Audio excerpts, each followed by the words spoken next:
काही भेटी ठरवून होत नाहीत, त्या अचानक आपल्या आयुष्यात शिरतात आणि आपण कितीही खोल पुरलेलं सत्य पुन्हा उकरून समोर ठेवतात. माझ्या बाबतीतही तसंच घडलं. त्या संध्याकाळी मी नेहमीच्या रस्त्याने घरी गेलो असतो तर कदाचित माझ्या आयुष्याची बंद तिजोरी ही कायमची बंदच राहिली असती. पण शहराच्या मध्यभागी झालेल्या एका किरकोळ अपघातामुळे वाहतूक वळवण्यात आली आणि माझी गाडी जुन्या गिरणी परिसरातून जाणाऱ्या अरुंद रस्त्यावर आली. तो भाग मी जवळजवळ 25 वर्षात पाहिलाच नव्हता. मोठ्या इमारती, काचेची कार्यालये आणि दिवसभर माझ्याभोवती फिरणारे लोक यांच्यात राहताना शहरात अशीही एखादी जागा उरली असेल याची मला जाणीवच नव्हती.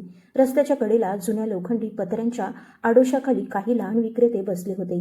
कुणी फुलांच्या वेण्या विकत होतं, कुणी हाताने शिवलेल्या कापडी पिशव्या, तर कुणी गरम भाकरीसोबत ठेचा विकत होतं. माझं लक्ष मात्र एका मुलीकडे जाऊन थांबलं. 12-13 वर्षांची असेल. तिच्यासमोर लाकडी पेटीवर जुन्या पुस्तकांचा छोटासा ढीग मांडलेला होता. काही पुस्तकांच्या पानांना शिवण घातली होती, काहींना नव्या कागदाचं आवरण चढवलं होतं. त्या मुलीच्या हातात सुई दोरा होता आणि ती फाटलेल्या पुस्तकाची पाट अगदी काळजीपूर्वक शिवत होती. तिच्या बाजूला छोट्या फळ्यावर खडूने लिहिलं होतं, जुनी पुस्तकं दुरुस्त करून मिळतील, वाचायला पुस्तकं भाड्यानेही मिळतील. इतक्या गर्दीत ती कोणाला हाक मारत नव्हती. तिच्या चेहऱ्यावर दया मागणारी विनवणी नव्हती, उलट तिच्या डोळ्यात विचित्र स्थैर्य होतं. माझी गाडी पुढे सरकली तरी मी आरशातून तिच्याकडे पाहत राहिलो. काही अंतरावर गेल्यावर अचानक मी चालकाला गाडी थांबवायला सांगितलं. का थांबलो याचं उत्तर तेव्हा माझ्याकडे नव्हतं. मी परत चालत तिच्याजवळ गेलो. माझ्या हातात असलेलं महागडं घड्याळ, अंगावरचा कोट आणि मागे उभी असलेली गाडी पाहून आसपासचे 2 विक्रेते माझ्याकडे वळून पाहू लागले. पण ती मुलगी मात्र शांत होती. मी सहज विचारलं, ही पुस्तकं तुझी आहेत का? तिने मान हलवली आणि म्हणाली, काही माझी, काही लोकांनी दुरुस्तीसाठी दिली आहेत. तिचा आवाज वयापेक्षा जास्त स्थिर होता. मी एक जुनं कथांचं पुस्तक उचललं. त्याच्या पहिल्या पानावर निळ्या शाईने कुणाचं तरी नाव लिहिलं होतं, पण अर्ध पुसलं गेलं होतं. मी किंमत विचारली. तिने सांगितलेली रक्कम इतकी कमी होती की मी नकळत 5 पट पैसे पुढे केले. तिने माझ्या हाताकडे पाहिलं, मग शांतपणे फक्त ठरलेले पैसे घेतले आणि उरलेले माझ्याकडे परत सरकवले. मी हसून म्हणालो, ठेव, पुस्तक छान दुरुस्त केलं आहेस. तिच्या चेहऱ्यावर हसू आलं नाही. ती फक्त म्हणाली, कामाची किंमत वाढवून घेतली तर दुसऱ्या दिवशी स्वतःच्या हातावर विश्वास राहत नाही. त्या एका वाक्याने माझ्या छातीत कुठेतरी अनपेक्षित टोचणी लागली. कारण पैसा कमावताना मी माझ्या हातावर विश्वास ठेवला होता की नाही हा प्रश्न मी स्वतःला कित्येक वर्ष विचारलाच नव्हता. मी तिचं नाव विचारलं, स्वानंदी. ती म्हणाली. त्या नावाचा उच्चार ऐकताच माझ्या मनात एक अस्पष्ट अस्वस्थता उठली. नाव ओळखीचं नव्हतं तरी त्यात कुठेतरी भूतकाळाची सावली होती. मी स्वतःला समजावलं की हा फक्त थकव्याचा परिणाम आहे आणि तिथून निघून गेलो. पण त्या रात्री झोप लागली नाही. माझं घर शहराच्या उंच भागात होतं. खिडकीबाहेर दिव्यांनी उजळलेलं शहर दिसत होतं. भिंतींवर महाग चित्र, कपाटात पुरस्कार, काचेच्या शेल्फमध्ये व्यावसायिक यशाची चिन्ह होती. तरी त्या रात्री मला सतत त्या जुन्या पुस्तकाच्या फाटलेल्या पानांचा वास जाणवत होता. कित्येक वर्षापासून माझ्या रात्री अशाच जात होत्या. दिवसा माझा प्रत्येक तास भरलेला असायचा. बांधकाम प्रकल्प, आर्थिक व्यवहार, बैठका, उद्घाटनं, सन्मान, मुलाखती, लोकांच्या नजरेत माझं आयुष्य परिपूर्ण होतं. पण रात्री घर शांत झालं की एक विचित्र आवाज माझ्या मनात सुरू व्हायचा. कधी बंद दारावर कुणीतरी नखाने ओरखडे काढत आहे असं वाटायचं. कधी झोपेतून अचानक जाग येऊन मला असं भासायचं की माझ्या पलंगाच्या पायाशी कुणीतरी उभा आहे. वैद्यकीय तपासण्या झाल्या, झोप सुधारण्यासाठी सल्ले घेतले, घर बदललं, प्रवास केले, पण त्या बेचैनीचा उगम कुठे आहे हे मी कोणालाही सांगितलं नव्हतं. खरं तर मला स्वतःलाच ते नाव उच्चारायचं नव्हतं, कारण त्या नावासोबत 25 वर्षांपूर्वीची एक रात्र जोडलेली होती आणि मी स्वतःला इतकी वर्ष पटवून दिलं होतं की ती रात्र आता माझ्याशी संबंधित नाही. दुसऱ्या दिवशी कार्यालयातून निघालो तेव्हा नकळत मी पुन्हा त्याच रस्त्याने गेलो. स्वानंदी तिथेच होती. यावेळी तिच्यासमोर पुस्तकांबरोबर काही हाताने तयार केलेल्या वहीच्या चोपड्याही होत्या. मी एक वही घेतली. पहिल्या पानावर तिने काळ्या शाईने एक छोटं वाक्य लिहिलं होतं, ज्या गोष्टी आपण विसरलो असं मानतो त्या बहुतेक वेळा आपल्याला विसरत नाहीत. ते वाचताच माझ्या हाताची बोटं गोठल्यासारखी झाली. मी तिच्याकडे पाहिलं. हे तुला कोणी शिकवलं? मी जरा जास्तच घाईने विचारलं. स्वानंदीने माझ्याकडे क्षणभर निरखून पाहिलं आणि अगदी सहज म्हणाली, आई नेहमी म्हणते. माझ्या मानेमागून थंड शिरशिरी गेली. मी तिच्या आईचं नाव विचारणार इतक्यात एक वयस्कर स्त्री पुस्तक घ्यायला आली आणि आमचं बोलणं थांबलं. मी तिथून निघालो, पण त्या दिवसापासून जवळजवळ रोजच त्या रस्त्यावरून जाऊ लागलो. कधी पुस्तकं घ्यायचो, कधी जुनी मासिकं, कधी फक्त 2 मिनिटं उभा राहून तिच्याशी बोलायचो. स्वानंदी फारशी स्वतःबद्दल बोलत नसे. उलट ती लोकांकडे बारकाईने पाहायची. कोण पुस्तक परत उशीरा आणतं, कोण पैसे कमी देतं, कोण खोटं बोलतं, सगळं तिच्या लक्षात राहायचं. एकदा मी गंमत म्हणून विचारलं, तू एवढी माणसं कशी ओळखतेस? ती हसली आणि म्हणाली, माणूस काय सांगतो त्यापेक्षा काय लपवतो ते पाहिलं की बरंच कळतं. त्या क्षणी मला वाटलं ती माझ्याकडेच बघून बोलली. माझ्या हातातून पुस्तक खाली पडता पडता राहिलं. तिच्या चेहऱ्यावर मात्र काहीच बदल नव्हता. दिवस जात होते आणि माझ्या आतली उत्सुकता आता अस्वस्थतेत बदलत होती. स्वानंदी मला ओळखते का? तिच्या आईने माझ्याबद्दल काही सांगितलं आहे का? की हे सगळं माझ्या अपराधी मनाचे खेळ आहेत? मी स्वतःवर चिडलो. एका लहान मुलीच्या साध्या वाक्यांना मी एवढं महत्त्व का देत होतो? तरी एक संध्याकाळ अशी आली की माझ्या सगळ्या प्रश्नांनी अचानक आकार घेतला. त्या दिवशी पाऊस पडून गेला होता. रस्त्यावर चिखल होता आणि स्वानंदी नेहमीपेक्षा लवकर पुस्तकं आवरत होती. मी जवळ गेलो तर तिने माझ्याकडे पाहून विचारलं, तुम्ही उद्या येणार आहात का? मी म्हणालो, बहुतेक. ती 2 क्षण शांत राहिली आणि मग म्हणाली, आईने तुम्हाला एकदा घरी आणायला सांगितलं आहे. माझ्या अंगातून जणू वीज गेली. मी तिला तिच्या आईचं नाव विचारलं. स्वानंदीने पुस्तकांचा गठ्ठा उचलला, माझ्याकडे सरळ पाहिलं आणि सहज उत्तर दिलं, रुचा. त्या एका नावाने माझ्या भोवतालचा सगळा आवाज बंद झाला. वाहनांचे आवाज, लोकांची गर्दी, पावसाचं पाणी सगळं दूर गेल्यासारखं वाटलं. मी तिच्याकडे काही क्षण नुसता पाहत राहिलो. रुचा हे नाव योगायोग असू शकतं असं माझं डोकं सांगत होतं, पण माझं शरीर आधीच सत्य ओळखून बसलं होतं. कारण 25 वर्षांपूर्वी एका पावसाळी रात्री मी स्वतःच्या हाताने ज्याच्यासाठी एक दार कायमचं बंद केलं होतं, तिचं नावही रुचाच होतं. तरी मी काहीच न दाखवता स्वानंदीच्या मागे चालायला सुरुवात केली. ती मुख्य रस्ता सोडून जुन्या गिरणीच्या मागच्या वस्तीत शिरली. प्रत्येक वळणानंतर माझा श्वास जड होत होता.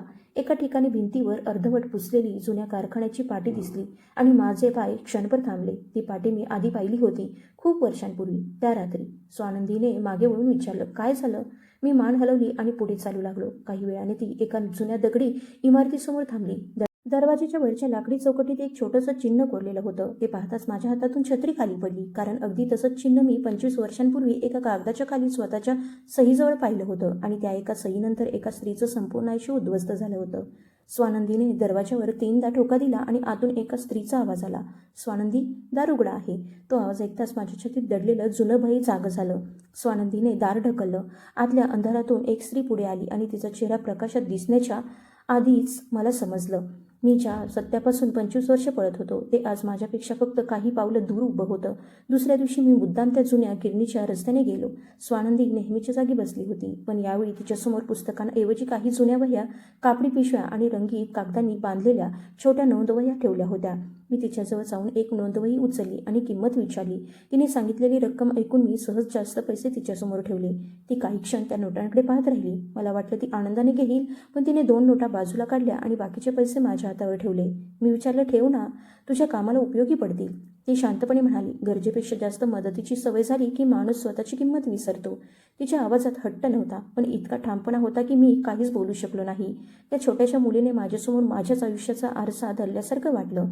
माझ्याकडे पैसा होता, ओळख होती, लोक माझ्या एका शब्दावर निर्णय बदलत होते, तरी मला स्वतःची किंमत नेमकी कशामुळे आहे हा प्रश्न मी कित्येक वर्षात स्वतःला विचारलाच नव्हता. मी नोंदवही घेतली आणि तिथून निघालो. पण गाडीत बसल्यावर पहिलं पान उघडलं तेव्हा माझ्या अंगावर काटा आला. त्या पानाच्या कोपऱ्यात स्वानंदीने छोटंसं वाक्य लिहिलं होतं, ज्याच्याकडे सगळं असतं त्याच्याकडे नेहमी शांतता असेलच असं नाही, योगायोग असावा असं मी स्वतःला पटवून दिलं. पण त्या रात्री माझी झोप पुन्हा उडाली. त्यानंतर त्या रस्त्याने जाणं माझ्यासाठी सवय राहिली नाही, तर गरज बनली. स्वानंदीशी बोलल्यावर माझ्या मनावर बसलेलं ओझं काही काळासाठी हलकं व्हायचं. ती शाळेतल्या गोष्टी सांगायची, पण तिच्या बोलण्यात कधी तक्रार नसायची.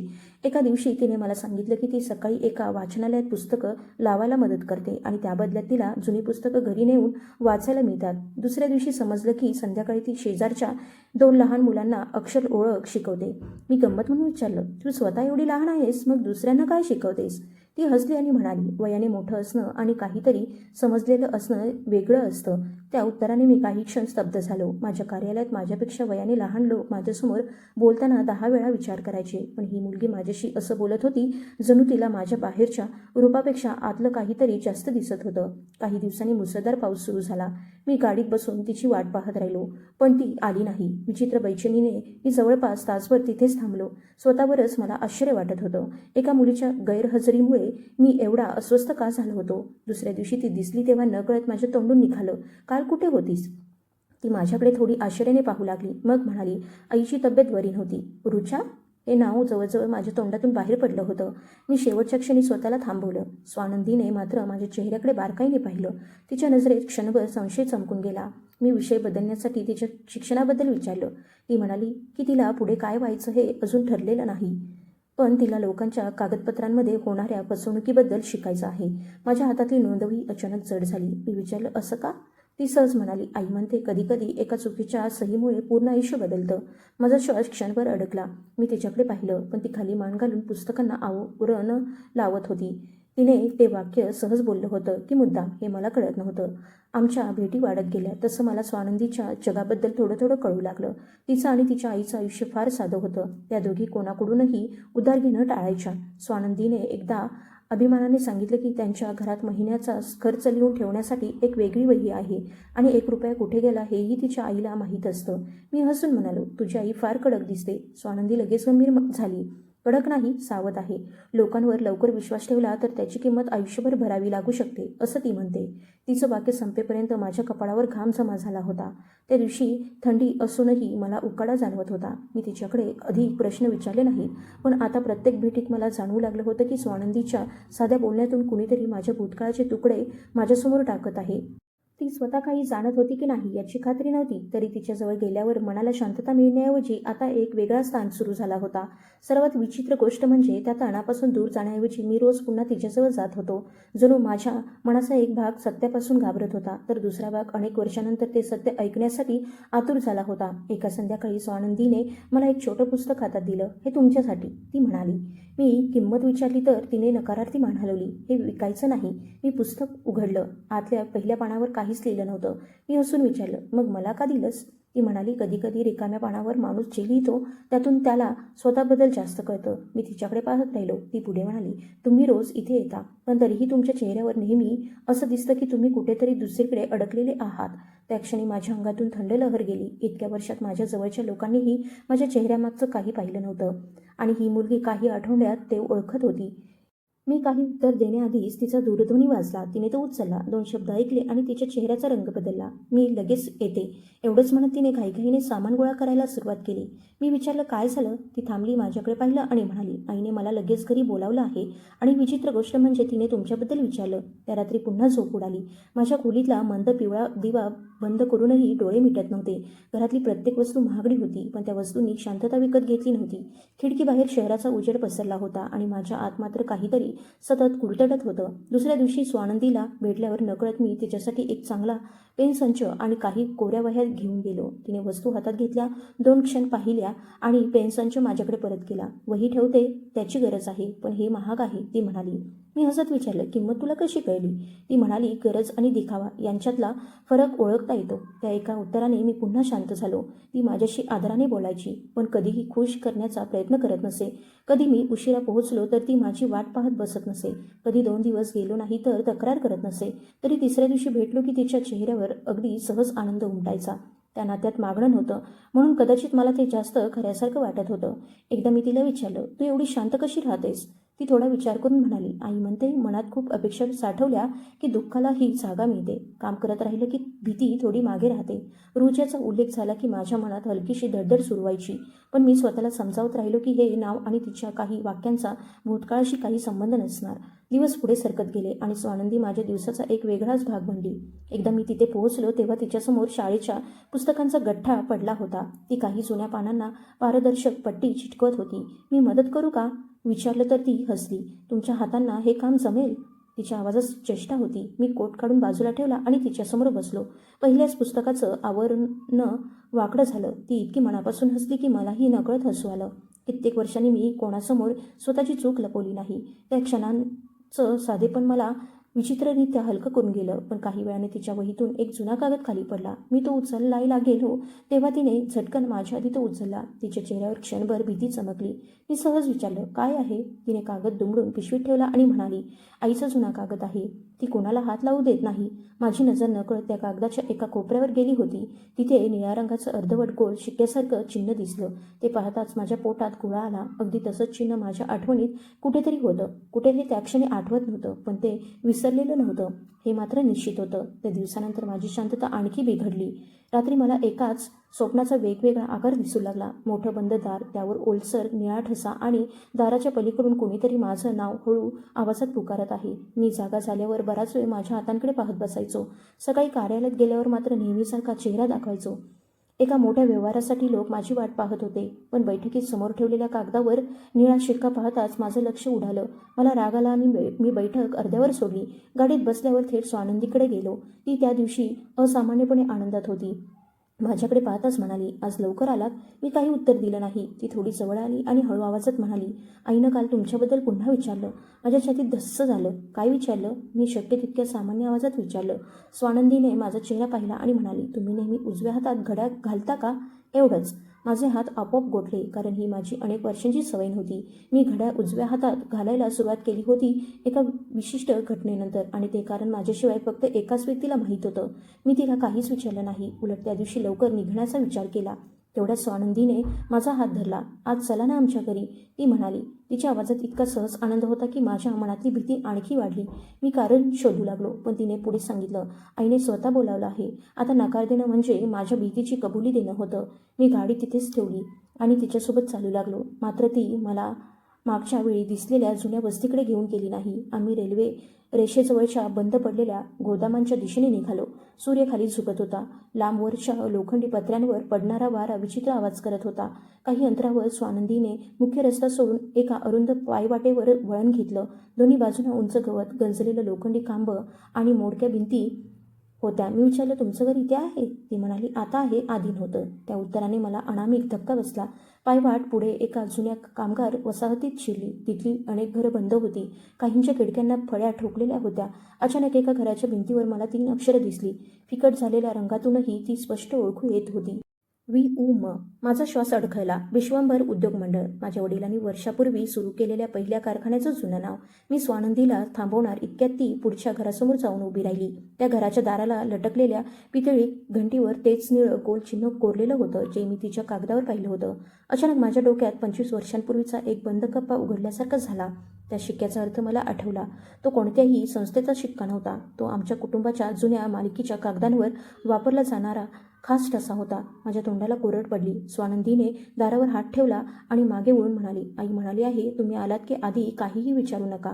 मी तिच्याकडे पाहतच राहिलो. ती पुढे म्हणाली, कारण आज तीच तुम्हाला काही प्रश्न विचारणार आहे. आणि तिने दार उघडलं. स्वानंदी दार ढकलून आत गेली आणि मी उंबरठ्याबाहेरच थांबलो. आतून येणारा मंद प्रकाश जमिनीवर तिरपा पडत होता. घर अगदी शांत होतं, पण ती शांतता रिकामी नव्हती. जणू त्या 4 भिंतीमध्ये बरंच काही दडलेलं होतं. स्वानंदीने मागे वळून माझ्याकडे पाहिलं आणि सहज म्हणाली, या ना, बाहेर का थांबलात? तिच्या चेहऱ्यावर अजूनही तोच निरागस आनंद होता. मी एक पाऊल पुढे टाकलं, पण नजर समोरच्या भिंतीवर गेली आणि माझं शरीर तिथेच थिजलं. भिंतीवर जुन्या लाकडी चौकटीत विश्वंभरांचं एक कृष्णधवल छायाचित्र होतं. ते छायाचित्र मी अनेक वर्षात पाहिलं नव्हतं. आमच्या जुन्या घरातून गायब झालेल्या वस्तूंमध्ये तेही होतं, असं मला वाटत होतं. माझ्या पाठीवरून थंड शिरशिरी गेली. हे चित्र इथे कसं आलं हा प्रश्न मनात उठला, पण तोंडातून शब्द निघाला नाही. तेवढ्यात आतल्या खोलीतून भांडं ठेवण्याचा आवाज आला. पावलं जवळ येऊ लागली. प्रत्येक पावलासोबत माझ्या छातीवरचा दाब वाढत होता. मला अचानक तिथून निघून जावंसं वाटलं. फक्त मागे वळायचं आणि चालत सुटायचं. पण पाय जणू जमिनीत रुतले होते. आतून एक स्त्री बाहेर आली. तिच्या हातात पाण्याचा तांब्या होता. केस साधेपणाने मागे बांधलेले, अंगावर फिकट रंगाची सुती साडी आणि चेहऱ्यावर थकव्याची सावली होती. तिची नजर आधी स्वानंदीवर गेली. इतका उशीर का झाला? ती म्हणाली. मग तिची नजर माझ्याकडे वळली. तांब्याच्या कडेला तिची बोटं घट्ट झाली. तिच्या चेहऱ्यावरचा रंग एका क्षणात बदलला. मला मात्र त्या क्षणी आजूबाजूचं काही ऐकू येणेसं झालं. माझ्यासमोर रुचा उभी होती. वयाने चेहरा बदलला होता. काळाने रेषा उमटवल्या होत्या, पण तिच्या डोळ्यांची नजर बदलली नव्हती. तीच नजर अनेक वर्षांपूर्वी एका बंद खोलीत माझ्यासमोर उभी राहून मला एकच प्रश्न विचारत होती, हे खरंच तू केलंस? माझ्या मेंदूत दबलेल्या आठवणी अचानक तुटलेल्या चित्रफितीसारख्या चमकू लागल्या. बंद कपाटं, काही कागद, विश्वंभरांचा थरथरणारा हात, रुच्याचा आवाज, एका शिक्क्याचा ठसा आणि माझी स्वतःची सही. मी नकळत भिंतीचा आधार घेतला. स्वानंदीला काहीच कळत नव्हतं. ती उत्साहाने रुच्याजवळ गेली आणि म्हणाली, आई हेच ते मी ज्यांच्याबद्दल तुला सांगत होते. रुच्याने तिच्याकडे पाहिलं नाही. तिची नजर माझ्यावरच गेली होती. त्या नजरेत आश्चर्यापेक्षा काहीतरी वेगळं होतं. जणू ती या क्षणाची वाटच पाहत होती. मी स्वतःला सावरत विचारलं, तू इथे? माझा आवाज माझाच वाटत नव्हता. रुचेच्या ओठांवर क्षणभर विचित्र हसू म्हटलं. ते स्वागताचं नव्हतं. ती शांतपणे म्हणाली, हा प्रश्न मी तुला विचारायला हवा. त्या एका वाक्यानं स्वानंदीचा आनंदही मंदावला. तिने आमच्याकडे आळीपाळीनं पाहिलं. तुम्ही एकमेकांना ओळखता? तिने विचारलं. माझ्याकडे उत्तर नव्हतं. रुचा काही क्षण शांत राहिली आणि मग स्वानंदीला आत जाऊन पाणी आणायला सांगितलं. स्वानंदी आत गेल्यावर रुचा माझ्याजवळ 2 पावलं पुढे आली. तिच्या चेहऱ्यावर आता थकवा नव्हता, फक्त वर्षानुवर्ष साठवलेला कठोरपणा होता. ती अगदी मंद आवाजात म्हणाली, तुझ्या लक्षात आलं का की अजूनही स्वतःला योगायोग सांगून फसवत आहेस? माझ्या हाताचे तळवे घामाने ओले झाले. मला वाटलं ती लगेच भूतकाळाबद्दल बोलेल, आरोप करेल, प्रश्न विचारेल, पण तिने तसं काही केलं नाही. उलट ती बाजूच्या टेबलाजवळ गेली आणि तिथून एक बंद लिफाफा उचलला. तो लिफाफा माझ्यासमोर धरून म्हणाली, हे ओळखतोस? बाहेरून साधा तपकिरी लिफाफा दिसत होता, पण त्याच्या कोपऱ्यात तोच निळा गोल ठसा होता. माझ्या छातीत काहीतरी कोसळलं. मी लिफाफा हातात घेण्याआधीच मागे सरकलो. माझ्या डोक्यात अनेक वर्षांपूर्वीचा तो दिवस उभा राहिला. याच प्रकारच्या लिफाफ्यात काही कागद माझ्याकडे आले होते आणि ते कागद उघडल्यानंतर मी असा निर्णय घेतला होता ज्यामुळे फक्त एका व्यक्तीचं नव्हे तर अनेकांचं आयुष्य बदललं होतं. रुचाने माझ्या चेहऱ्यावरचा बदल पाहिला. म्हणजे आठवतंय? ती म्हणाली. तिच्या आवाजात राग नव्हता, तो शांतपणा अधिक भयानक होता. तेवढ्यात स्वानंदी पाण्याचा पेला घेऊन परत आली. तिने वातावरणातला ताण जाणवला असावा. ती काही न बोलता माझ्याजवळ आली.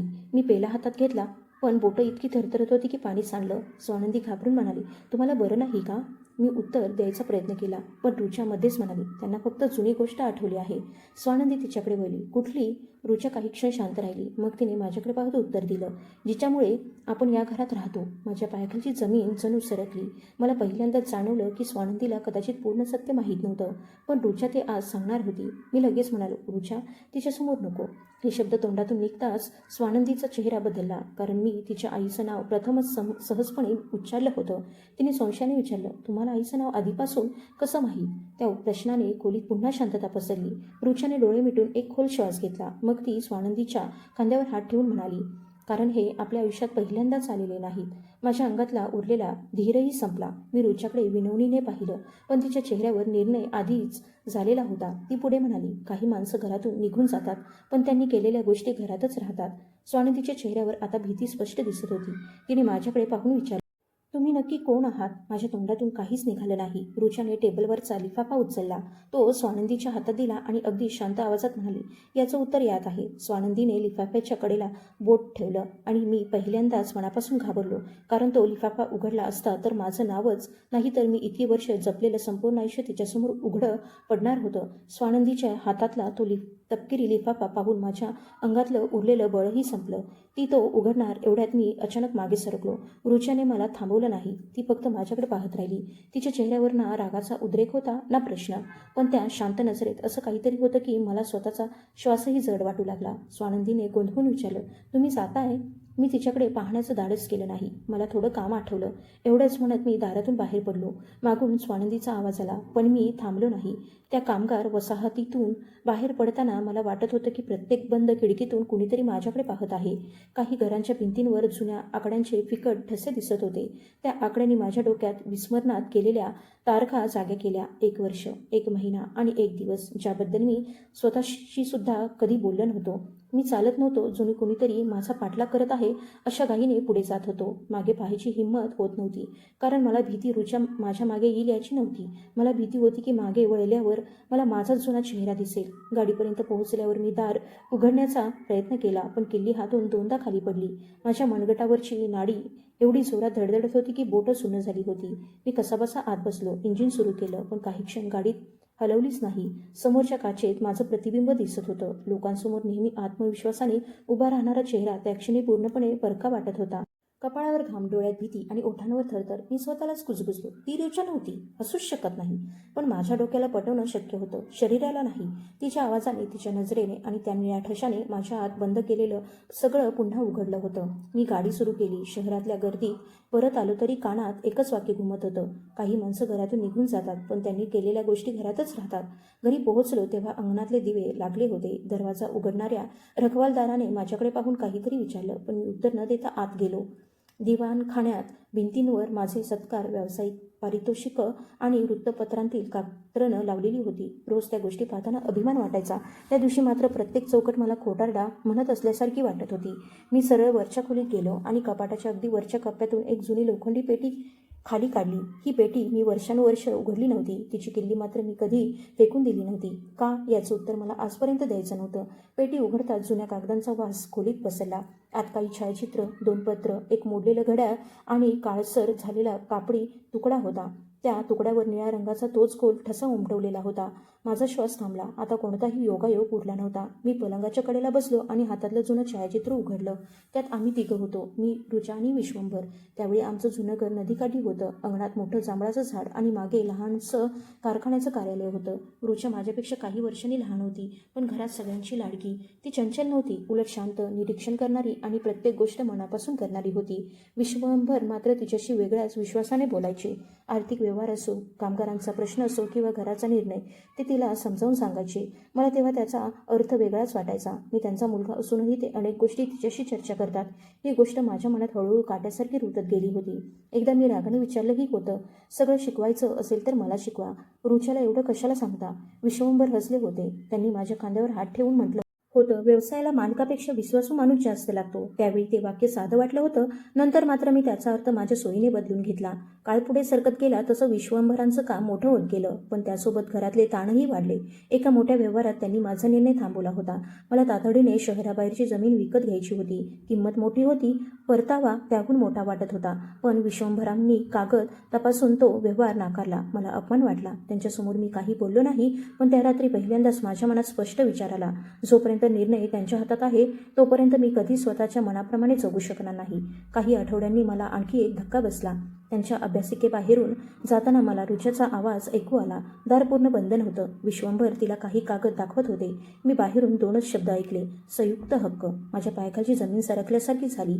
त्या रात्री मी पहिल्यांदा त्यांच्या कार्यालयात एकटाच शिरलो. मला काय शोधायचं आहे हे स्पष्ट नव्हतं, पण कपाटाच्या तळाशी ठेवलेली जाड फाईल सापडली. तिच्यावर आमच्या कुटुंबाचं चिन्ह होतं. आत मालमत्तेची विभागणी, कारखान्याच्या भागीदारीची तपशील आणि काही स्वाक्षरी केलेली पत्र होती. शेवटच्या पानावर माझं आणि रुचाचं नाव शेजारी शेजारी होतं. फक्त संपत्तीची समान विभागणी नव्हती. विश्वंभरांनी मुख्य उद्योगाची देखरेख आमच्या दोघांच्या संयुक्त निर्णयाखाली ठेवण्याची तयारी केली होती. माझ्या मनात त्या क्षणी जी भावना आली ती भीती नव्हती, ती जळजळ होती. मला वाटलं मी या घराचा वारस असूनही माझ्यावर पूर्ण विश्वास नाही आणि रुचाला माझ्या बरोबरीने उभं केलं जाणार आहे. त्या एका चुकीच्या अर्थाने माझ्या मनातल्या मत्सराला दिशा दिली. मी फाईल पुन्हा जागेवर ठेवली, पण त्या रात्रीनंतर मी पूर्वीसारखं राहिलो नाही. विश्वंभर काय बोलतात, रुचा कुठे जाते, कोणते कागद कुठे ठेवले जातात, मी सगळ्यावर नजर ठेवू लागलो. काही दिवसांनी मला समजलं की विश्वंभर जुन्या गिरणी परिसरातील मालमत्तेबाबत स्वतंत्र विश्वस्त मंडळ स्थापन करणार आहेत. त्या मालमत्तेतून कामगारांच्या कुटुंबांना घरे आणि शिक्षणासाठी निधी देण्याची त्यांची योजना होती. मी बाहेरून मान हलवली, पण आतून संतापलो. माझ्या मते ती जमीन पुढे कोट्यावधींची होणार होती. ते ती समाजकार्यासाठी बांधून ठेवणार होते. सर्वात मोठा धक्का मात्र नंतर बसला. त्या विश्वस्त मंडळाच्या कागदपत्रांवर पहिल्या विश्वस्त म्हणून रुचाचं नाव होतं. त्या रात्री मी स्वतःला आरशात पाहून एक निर्णय घेतला. तो निर्णय चोरी करण्याचा नव्हता, ना कुणाला दुखावण्याचा. किमान मी स्वतःला तसं सांगत होतो. मला फक्त चुकीचा निर्णय थांबवायचा आहे, असं मी स्वतःशी म्हटलं. मला वाटलं काही कागद काही दिवस गायब झाले, काही नोंदी बदलल्या आणि विश्वंभरांना वेगळं चित्र दिसलं तर परिस्थिती माझ्या बाजूने वळेल. मी स्वतःच्या लोभाला कुटुंबाचा हिताचा निर्णय असं नाव दिलं आणि हाच माझ्या आयुष्यातला सर्वात धोकादायक क्षण होता. कारण माणूस चुकीचं करताना स्वतःला चुकीचं मानत असेल तर कदाचित तो थांबू शकतो, पण चुकीला योग्य नाव दिलं की परतण्याचा रस्ता हळूहळू बंद होतो. मी वर्तमानात परत आलो तेव्हा हातातलं छायाचित्र थरथरत होतं. रुचाचा त्या छायाचित्रातला हसरा चेहरा आणि आजचा निर्विकार चेहरा डोळ्यांसमोर एकमेकांत मिसळत होता. मी पेटीतून दुसरं पत्र काढलं. त्यावर विश्वंभरांची हस्ताक्षरं होती. हे पत्र मी कधीच पूर्ण वाचलं नव्हतं. अनेक वर्षांपूर्वी अर्धवट वाचून पेटीत टाकलं होतं. आज मात्र हात थरथरत असतानाही मी ते उघडलं.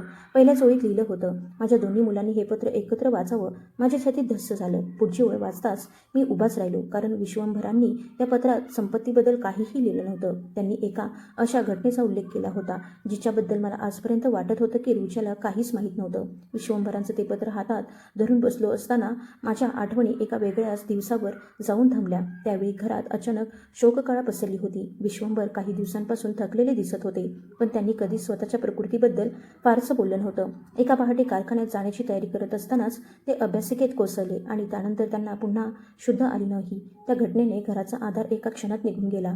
रुचा तेव्हा ओंकारसोबत दुसऱ्या शहरात राहत होती. बातमी मिळताच ती पहिल्या गाडीने आली. ती घरात शिरली तेव्हा तिच्या चेहऱ्यावर मी कधी न पाहिलेली पोकळी होती. ती कोणाशी फारसं बोलली नाही. विश्वंभरांच्या अभ्यासिकेच्या दाराशी बराच वेळ शांत बसून राहिली. माझ्याही मनात दुःख होतं, पण त्या दुःखाबरोबर आणखी एक भावना डोकं वर काढत होती आणि ती मी कुणाला सांगू शकत नव्हतो. विश्वंभर आता नव्हते, म्हणजे त्यांच्या निर्णयांवर प्रश्न करणारं, मला थांबवणारं आणि रुच्याला माझ्या बरोबरीने उभं करणारं कोणी उरलं नव्हतं. काही दिवस घरात लोकांची ये-जा सुरू राहिली. नंतर एक एक करून सगळे निघून गेले आणि मोठं घर पुन्हा शांत झालं. त्या शांततेत मला अभ्यासिकेचं बंद दार सतत आपल्याकडे खेचत असल्यासारखं वाटत होतं. एका रात्री मी आत शिरलो. विश्वंभरांच्या टेबलावर अजूनही त्यांचा चष्मा, लाल शाईचा पेन आणि अर्धवट लिहिलेली नोंदवही तशीच पडली होती. मला काही क्षण अपराधी वाटलं, पण मी कपाट उघडायला सुरुवात केली. तिथे मला मालमत्तेपेक्षा जास्त धक्का देणारी गोष्ट मिळाली.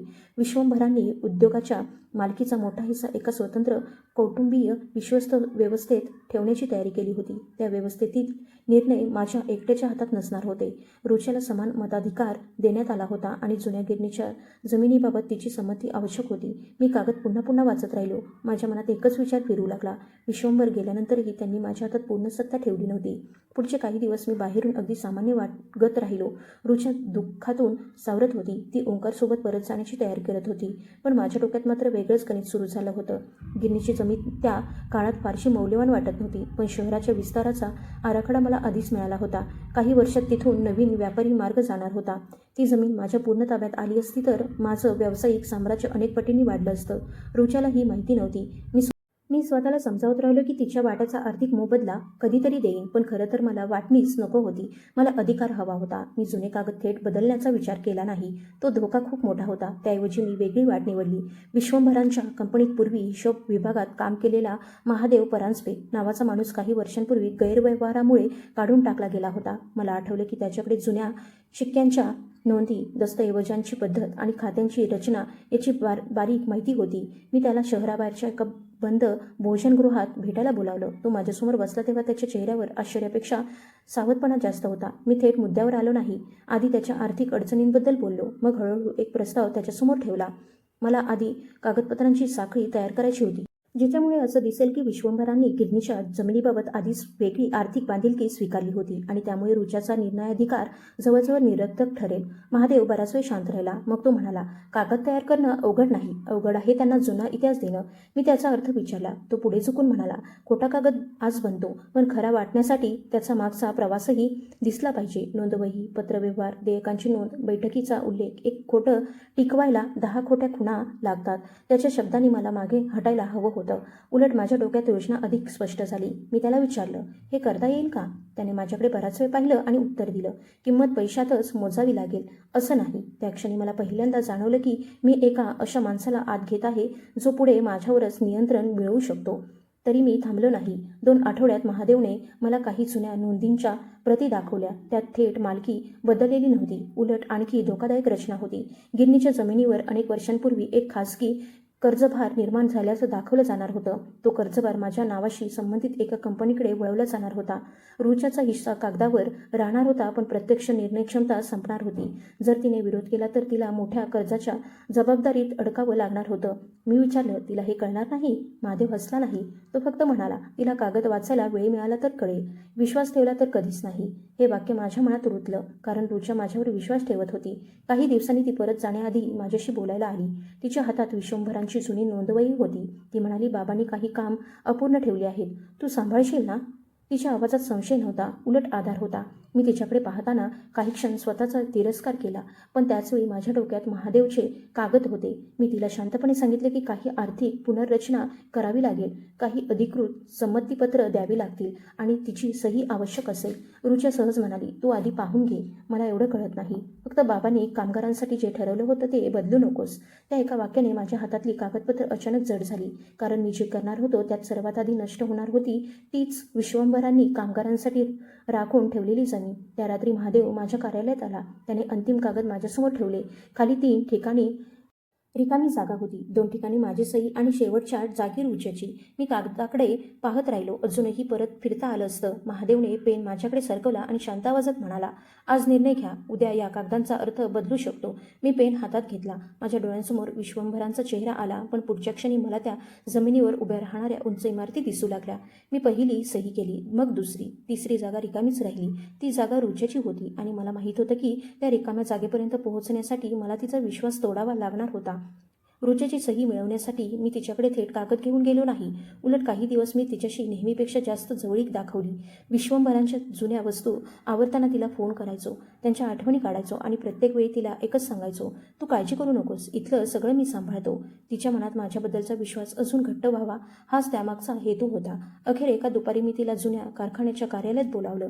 तिथे विश्वंभरांचा टेबल अजूनही तसाच ठेवला होता. रुचा आत आली तेव्हा काही क्षण तिथेच शांत उभी राहिली. तिच्या डोळ्यात पाणी आलं. त्या क्षणी माझ्या मनात एक क्षीण आवाज उठला की हे थांबव, पण मी आधीच खूप पुढे आलो होतो. मी काही कागद तिच्यासमोर ठेवले आणि मुद्दाम साध्या भाषेत सांगितले की कामगारांच्या घरांचा निधी, कर आणि जुन्या कर्जांची नोंद व्यवस्थित करण्यासाठी काही प्रशासकीय परवानग्या हव्या आहेत. रुच्याने प्रत्येक पान वाचण्याचा प्रयत्न केला. तेव्हा मीच मध्ये बोललो, "तुला अवघड वाटत असेल तर राहू दे, मी आहे ना." तिने माझ्याकडे पाहिलं. त्या नजरेत पूर्ण विश्वास होता. ती म्हणाली, "फक्त बाबांनी ज्या लोकांसाठी हे ठेवलं होतं त्यांच्यावर अन्याय होऊ देऊ नकोस." मी तिच्या डोळ्यात पाहून मान हलवली आणि त्या क्षणी मी आतून स्वतःपासूनच दूर गेलो. तिने सही केली, पण मला अपेक्षित असलेला आनंद झाला नाही. महादेवने कागद हातात घेताच मात्र त्याच्या चेहऱ्यावर समाधान दिसलं. त्याने काही दिवसात नोंदींची साखळी बदलली. जुन्या गिरणीच्या जमिनीवर असा आर्थिक बोजा दाखवण्यात आला की रुच्याचा वाटा कागदावर राहिला, पण प्रत्यक्षात तिच्या संमतीशिवायही सर्व निर्णय माझ्या नियंत्रणात आले. मी त्या जमिनीवर मोठा व्यापारी प्रकल्प उभा करण्याची तयारी सुरू केली. पहिल्या करारातूनच मला इतका पैसा मिळाला की आयुष्य बदलू शकत होतं आणि तिथून माझी भूक वाढत गेली. नवीन बांधकामं, भागीदारी, शहराबाहेर जमीन, मोठे व्यवहार. मी वेगाने वर चढत गेलो. लोकांना वाटत होतं माझ्याकडे असामान्य व्यावसायिक दृष्टी आहे. कुणालाही माहीत नव्हतं की माझ्या पहिल्या मोठ्या उडीखाली रुच्याचाच विश्वास चिरडला गेला होता. रुच्या सुरुवातीला मला फोन करायची. कधी कामगारांच्या घरांचं काय झालं, कधी विश्वंभरांच्या जुन्या निधीची चौकशी करायची. प्रत्येक वेळी मी नवं कारण द्यायचो. कधी सरकारी परवानगी अडकली आहे, कधी हिशेब तपासणी सुरू आहे, कधी शहराचा आराखडा बदलला आहे. नंतर मी तिचे फोन उचलणं कमी केलं. तिचा आवाज ऐकला की मनात जुनी भीती जागी व्हायची, म्हणून मी अंतर वाढवलं. काही महिन्यांनी ती एकदा अचानक कार्यालयात आली. त्यावेळी मी एका मोठ्या गुंतवणूकदारासोबत बसलो होतो. बाहेरून मला कळवलं गेलं की रुचा भेटायला आली आहे. मी क्षणभर थांबलो आणि नंतर तिला सांगायला लावलं की मी शहराबाहेर आहे. काचेच्या भिंतीमागून मी तिला बाहेर जाताना पाहिलं. तिने एकदा वरच्या मजल्याकडे पाहिलं होतं. त्या क्षणी मला वाटलं की तिला माझं खोटं कळलं, पण ती काही बोलली नाही. वर्ष पुढे गेली. माझ्या नावाने उंच इमारती उभ्या राहू लागल्या. वृत्तपत्रात मुलाखती छापल्या जाऊ लागल्या. मोठ्या व्यासपीठांवर मला स्वतःच्या कष्टाने उभा राहिलेला उद्योजक म्हणून ओळख दिली जात होती. प्रत्येक सन्मान स्वीकारताना एक क्षणासाठी रुच्याचा चेहरा डोळ्यांसमोर यायचा, पण मी लगेच स्वतःला दुसऱ्या कामात गुंतवायचो. हळूहळू आमचं बोलणं जवळजवळ बंद झालं. ती ओंकारसोबत आपलं साधं आयुष्य जगत राहिली आणि मी माझ्या वाढत्या संपत्तीला स्वतःच्या कर्तृत्वाची खूण मानत राहिलो. मला वाटलं होतं की वेळ गेल्यावर जुने प्रश्न आपोआप मरतात, पण एक दिवस माझ्या कार्यालयात एक अनोळखी क्रमांकावरून दूरध्वनी आला. मी उचलला नाही. काही वेळाने पुन्हा आला. तिसऱ्यांदा मी चिडून उचलला. समोरून एका स्त्रीचा घाबरलेला आवाज आला. ती ओंकारच्या कामाच्या ठिकाणाहून बोलत होती. तो अचानक बेशुद्ध पडला होता आणि त्याला रुग्णालयात नेण्यात आलं होतं. काही दिवस तपासण्या सुरू राहिल्या. सुरुवातीला डॉक्टरांनाही कारण समजत नव्हतं. मग एक दुर्मिळ रक्तविकार असल्याचं स्पष्ट झालं. उपचार शक्य होते, पण दीर्घकाळ चालणारे आणि अत्यंत खर्चिक. त्याच्या शारीरिक स्थिती वेगाने खालावत होती. ही बातमी मला मिळाल्यावर मी काही क्षण शांत बसलो. पहिला विचार रुच्याबद्दलचा नव्हता. पहिला विचार होता, ती आता माझ्याकडे येणार का? मला स्वतःचीच लाज वाटायला हवी होती, पण त्या काळात माझ्या मनाची अवस्था अशी झाली होती की प्रत्येक नात्यात मी आर्थिक धोका पाहत होतो. रुचा तिचा हक्क पुन्हा मागेल, जुने कागद उघडेल किंवा माझ्या नावावर उभ्या केलेल्या व्यवहारांवर प्रश्न निर्माण होईल अशी भीती पुन्हा जागी झाली. मी महादेवला शोधण्याचा प्रयत्न केला, पण त्याचा जुना क्रमांक बंद होता. त्याचं कार्यालयही वर्षापूर्वी रिकामं झालं होतं. पहिल्यांदाच मला जाणवलं की माझ्या सर्वात मोठ्या गुपिताची दुसरी किल्ली असलेला माणूस कुठे आहे हे मला माहीतच नाही. दरम्यान रुचा आणि ओंकारची सगळी बचत उपचारांमध्ये संपत चालली होती. ओंकारने स्वतःचा छोटा व्यवसाय बंद केला. रुचाने काही दागिने विकले. घर बदलून कमी भाड्याच्या जागेत गेली. तरी खर्च थांबत नव्हता. मला ही माहिती तुकड्यांतून मिळत राहिली. मी मदत करू शकत होतो. एका दिवसाच्या माझ्या नफ्यात त्याच्या अनेक महिन्यांच्या उपचारांचा खर्च भागला असता. तरी मी स्वतःला सांगत राहिलो की त्यांनी माझ्याकडे मदत मागितलेली नाही. एका रात्री माझ्या खाजगी क्रमांकावर संदेश आला. तो रुच्याचा नव्हता, फक्त 3 शब्द होते. ओंकारकडे वेळ कमी आहे. खाली रुग्णालयाचं नाव लिहिलं होतं आणि त्याच्या खाली पाठवणाऱ्याचं नाव पाहताच माझ्या हातातून दूरध्वनी खाली पडला. महादेव परांजपे. महादेवचा तो संदेश पाहिल्यानंतरही मी ताबडतोब रुग्णालयात गेलो नाही. उलट जवळजवळ अर्धा तास मी माझ्या कार्यालयात एकटाच बसून राहिलो.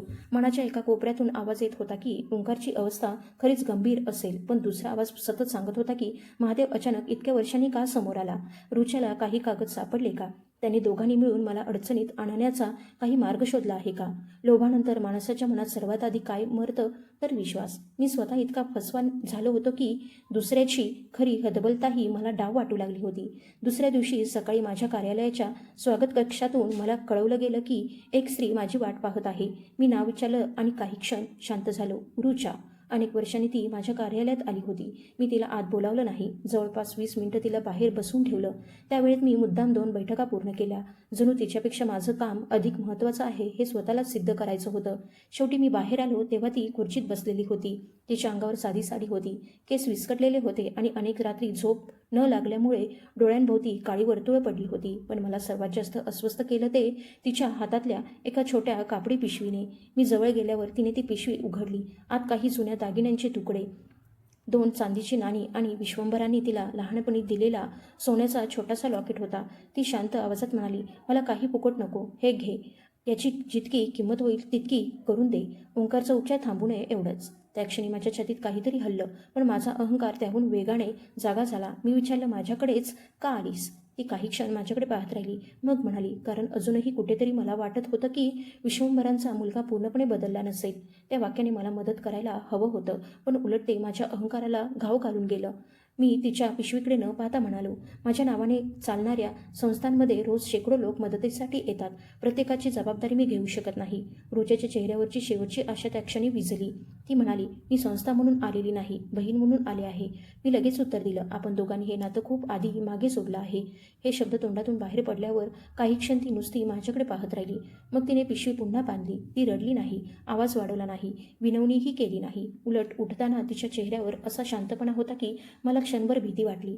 दरवाजापाशी पोहोचल्यावर ती थांबली आणि मागे न पाहता म्हणाली, आजपासून मी तुला काही मागणार नाही, पण एक दिवस तुला स्वतःलाच काहीतरी परत द्यायचं असेल आणि तेव्हा ते स्वीकारायला कुणी उरणार नाही.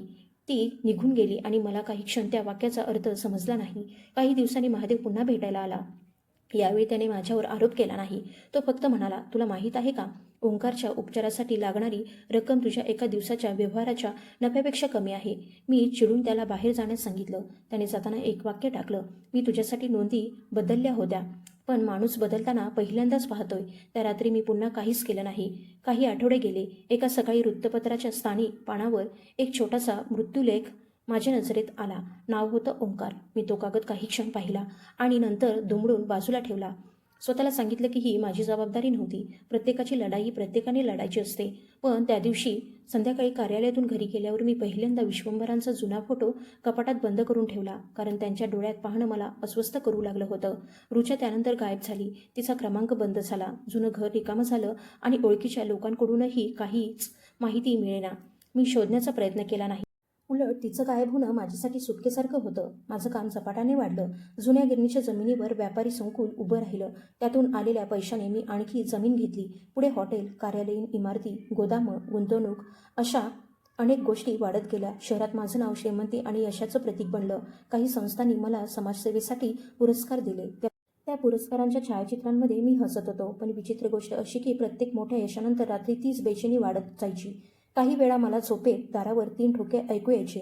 मी उठून पाहायचो तर बाहेर कुणी नसायचं. एकदा तर मला खात्री झाली की दाराबाहेर रुचा उभी आहे. दार उघडलं तेव्हा फक्त रिकामा अंधार होता. वर्ष गेली आणि मी या गोष्टींना थकवा, ताण, वय यांची नावं देत राहिलो. हळूहळू मला वाटू लागलं की भूतकाळ खरंच संपला आहे. मग स्वानंदी माझ्या आयुष्यात आली. सुरुवातीला तिच्या आवाजातला आत्मविश्वास आवडला, नंतर तिचा स्वाभिमान, मग तिच्या वागण्यात काहीतरी परिचित वाटू लागलं. पण मग मी त्या पाहुणेला नाव दिलं नाही. आज मात्र सगळे तुकडे एकमेकांना जुळत होते.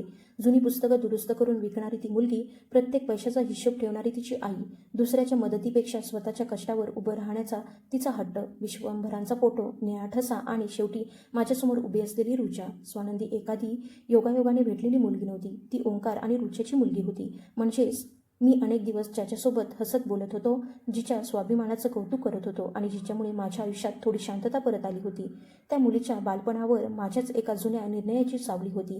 पण त्याहून भयानक गोष्ट अजून बाकी होती. रुच्याच्या घरातून बाहेर पडताना मी पाहिलेला तपकिरी लिफाफा आठवला आणि अचानक महादेवच्या शेवटच्या भेटीतलं वाक्य आठवलं. कधी सत्य बाहेर आलं तर तुझी संपत्ती जाईल एवढंच समजू नकोस. त्यावेळी मी त्याकडे दुर्लक्ष केलं होतं.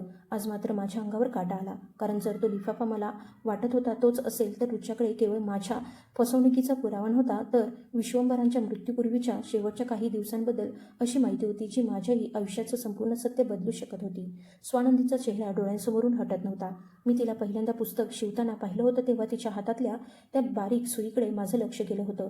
आता त्या आठवणीचा अर्थच बदलला होता.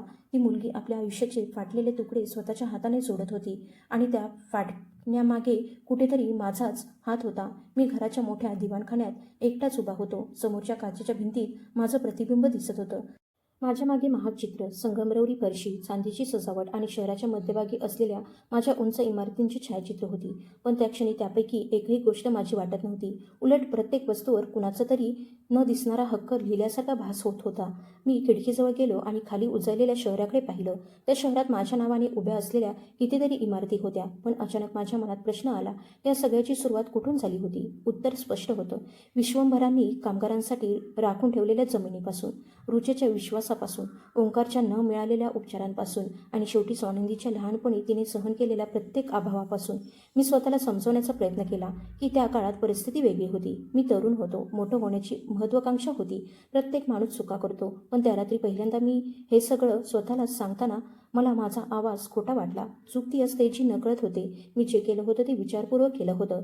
प्रत्येक टप्प्यावर मला मागे फिरता आलं असतं. रुच्याने सही करण्याआधी, जमीन माझ्या ताब्यात आल्यानंतर, ओंकार आजारी पडल्यावर, रुच्या मदतीसाठी समोर उभी राहिली तेव्हा. प्रत्येक वेळी मी दुसराच रस्ता निवडला होता.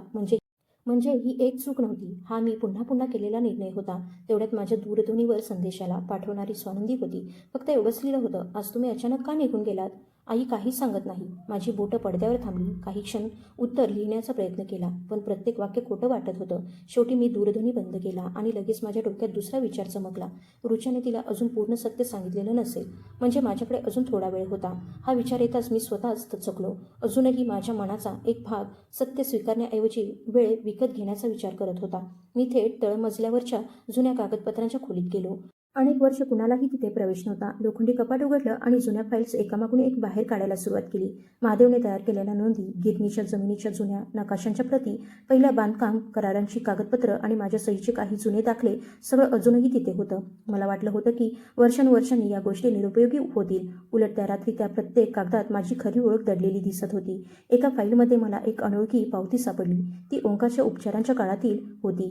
एका खाजगी वैद्यकीय संस्थेच्या नावाची. रक्कम मोठी होती, पण मला त्याहून जास्त धक्का बसला तो खाली लिहिलेल्या नावामुळे, महादेव परांजपे. त्याने ओंकारच्या उपचारासाठी पैसे भरले होते. मी खुर्चीतच कोसळलो. म्हणजे महादेव फक्त मला संदेश पाठवत नव्हता, तो त्या काळात रुच्याच्या जवळही होता. मग त्याच्याकडे नेमकं किती सत्य होतं? त्याने रुच्याला जुन्या कागदांबद्दल सांगितलं होतं का? आणि सर्वात मोठा प्रश्न, त्या तपकिरी लिफाफ्यात नेमकं काय होतं? मी घाईघाईने आणखी कागद चाळले. काही वेळाने एका नोंदवहीच्या मागच्या बाजूला पेन्सिलने लिहिलेला एक क्रमांक दिसला. बाजूला फक्त 2 शब्द होते, मूळ प्रती. तो क्रमांक एका जुन्या बँकेच्या सुरक्षित पेटीचा असल्याचं मला आठवलं. माझ्या छातीत पुन्हा धडधड सुरू झाली. महादेवने माझ्यासाठी बनावट नोंदी तयार केल्या होत्या, पण मूळ कागद नष्ट केलेच नसतील तर? कदाचित त्याने स्वतःच्या सुरक्षिततेसाठी ते कुठेतरी जपून ठेवले होते. मला अचानक त्याचं जुनं वाक्य आठवलं, एक खोटं टिकवायला 10 खुणा लागतात. आता मला जाणवलं, कदाचित त्याने त्या 10 खुणांबरोबर 11वी खूण स्वतःसाठी जपून ठेवली होती. मी रात्रीच त्या बँकेच्या जुन्या शाखेचा शोध घेतला. शाखा अनेक वर्षांपूर्वी दुसऱ्या बँकेत विलीन झाली होती. कागदोपत्री चौकशी करून मला कळलं की काही बंद सुरक्षित पेट्यांचा संग्रह अजूनही मुख्य अभिलेखागारात आहे. मी माझ्या ओळखीचा वापर करून सकाळी लवकर तिथे जाण्याची व्यवस्था केली. पहाटेपर्यंत मला झोप लागली नाही. खोलीतून इकडे तिकडे फिरत राहिलो. एका क्षणी स्वानंदीने मला दिलेली रिकामी वही हातात आली. तिचं वाक्य आठवलं, रिकाम्या पानावर माणूस जे लिहितो त्यातून त्याला स्वतःबद्दल जास्त कळतं. मी पहिल्यांदाच त्या वहीत काही लिहिलं, फक्त एक वाक्य. मी हे सगळं जाणून बुजून केलं. ते लिहिल्यानंतर हात थरथरला, पण विचित्रपणे मनातला धूर थोडा कमी झाला. सकाळी बँकेच्या अभिलेखागारात पोहोचलो तेव्हा तिथला अधिकारी जुनी नोंद तपासत होता. क्रमांक जोडला. पेटी महादेवच्या नावावर नव्हती, ती विश्वंभरांच्या जुन्या संस्थेच्या नावावर होती आणि नंतर देखभालासाठी महादेव अधिकृत प्रतिनिधी म्हणून नोंदवला गेला होता. पेटी उघडण्यासाठी आणखी कायदेशीर प्रक्रिया आवश्यक होती. मी तिथून बाहेर पडलो, पण आता मला पुरेसं समजलं होतं. महादेवने सगळंच नष्ट केलं नव्हतं. कुठेतरी मूळ सत्य जिवंत होतं. गाडीत बसताच मी रुच्याला दूरध्वनी केला. अनेक वर्षानंतर मी स्वतःहून तिचा क्रमांक लावत होतो. 2 वेळा घंटी वाजली. तिसऱ्या वेळी तिने उचलला. काही क्षण दोन्हीकडून शांतता होती. मला काय बोलायचं ते सुचत नव्हतं. शेवटी मी म्हणालो, मला तुला भेटायचं आहे. रुच्या काही क्षण गप्प राहिली. मग शांतपणे म्हणाली, मला वाटलं होतं तू पुन्हा पळशील. त्या वाक्याने माझ्या छातीत धक्का बसला. मी विचारलं, महादेवने तुला सगळं सांगितलं आहे का? तिच्या बाजूने पुन्हा शांतता. मग रुचा अगदी थंड आवाजात म्हणाली, तुला अजूनही वाटतंय की मला सत्य महादेवकडून कळलं? माझ्या हाताची पकड दूरध्वनीवर घट्ट झाली. ती पुढे म्हणाली, तू आज येशील तर रिकाम्या हाताने येऊ नकोस. विश्वंभरांच्या गिरणीची पहिली नोंदवही, महादेवसोबत केलेल्या व्यवहारांची सगळी कागदपत्र आणि तुझ्याकडे अजून जे काही लपवून ठेवलं आहेस ते घेऊन ये. कारण यावेळी मी तुझं स्पष्टीकरण ऐकणार नाही. मी फक्त तुला एक गोष्ट दाखवणार आहे. मी विचारलं, काय? ती म्हणाली, ओंकारने मरणाच्या काही दिवस आधी माझ्यासाठी ठेवलेली ध्वनिमुद्रिका. माझ्या अंगातून जणू रक्तच निघून गेलं. ओंकारला माझ्या फसवणुकीबद्दल किती माहिती होती हे मला कधीच माहिती नव्हतं. रुच्यानं दूरध्वनी ठेवला. मी काही वेळ तसंच बसून राहिलो. मग घरी परतलो. तिजोरी उघडली आणि अनेक वर्षांपासून लपवून ठेवलेल्या सगळ्या मूळ फाईल्स बाहेर काढल्या. यावेळी मला मालमत्ता वाचवायची नव्हती, नाव वाचवायचं नव्हतं, स्वतःचं समर्थनही करायचं नव्हतं.